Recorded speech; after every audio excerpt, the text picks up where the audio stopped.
What's good, everyone? Injured here, giving you my first installment of my new series, Battlerite Gameplay 101.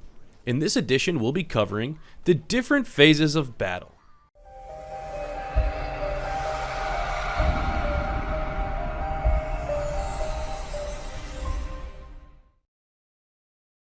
Battlerite is a game that is often being called a MOBA.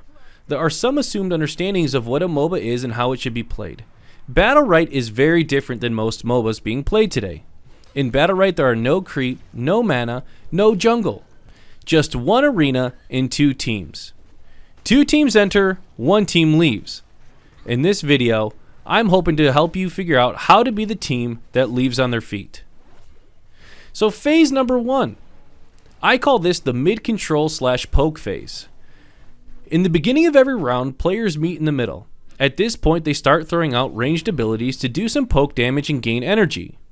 So let's talk, what are the outcomes of this phase? First, a stall could happen.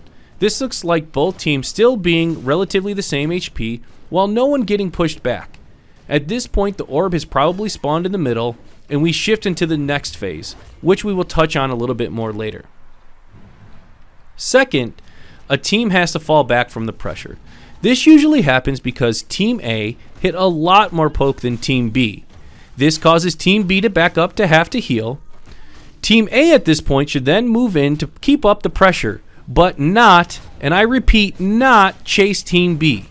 This allows Team A to secure the orbs in the middle and hopefully get the middle rune.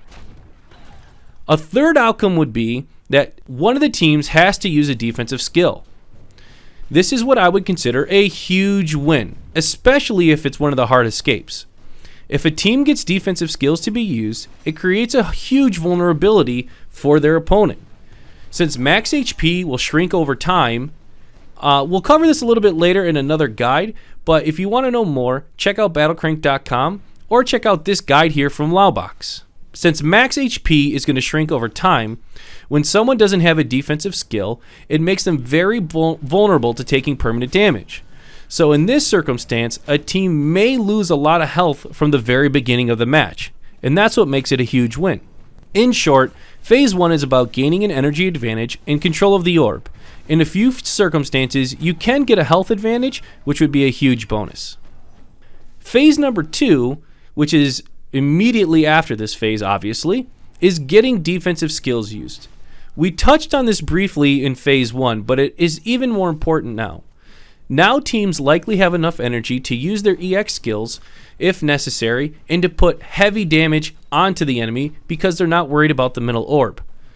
The main goal of this phase is to use your abilities in a way that makes your opponent use their defensive skills.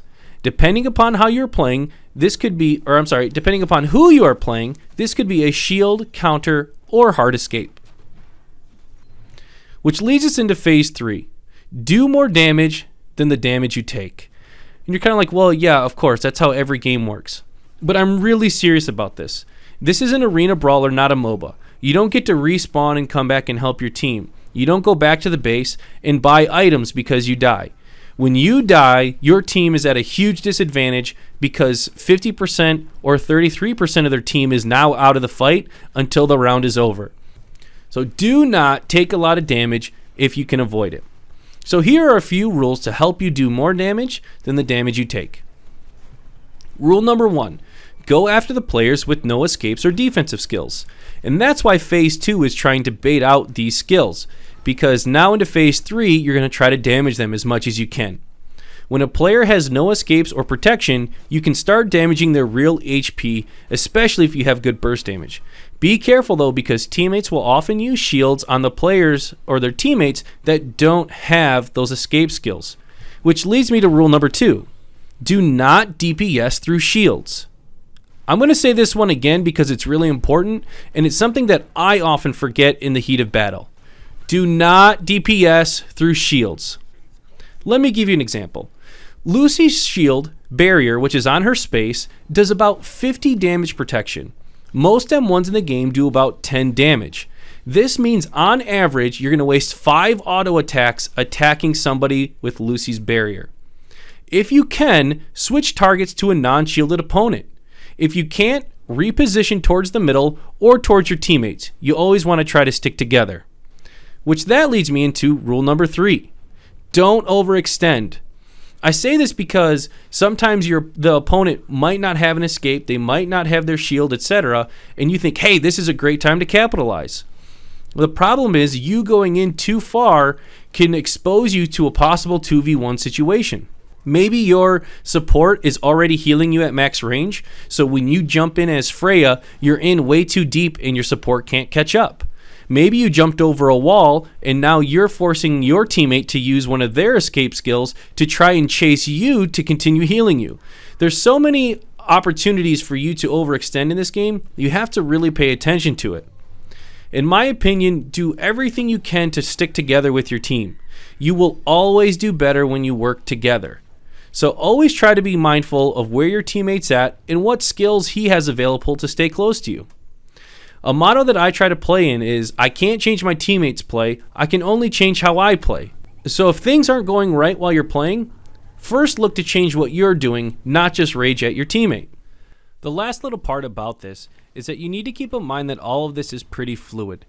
It's not very clear phase 1 into phase 2 into phase 3, but it can go phase 1, 3, 2, 1, 3, 3, 2. It just goes all over the place. So you want to try to be as adaptable as possible. The main thing to keep in mind is try to control the center and stick with your team. If you do those two things, you're going to follow the other phases and rules so much better. So just work really hard at controlling that middle and sticking with your teammate to ensure that you're going to win more games in Battlerite. Hope this guide helped you guys. Hope you have a wonderful day, and thank you for joining the most positive place in gaming. I'm going to continue this series and start highlighting some other things more in depth, so please stay tuned and let me know what you think of this series so far. Thanks, and have a good day.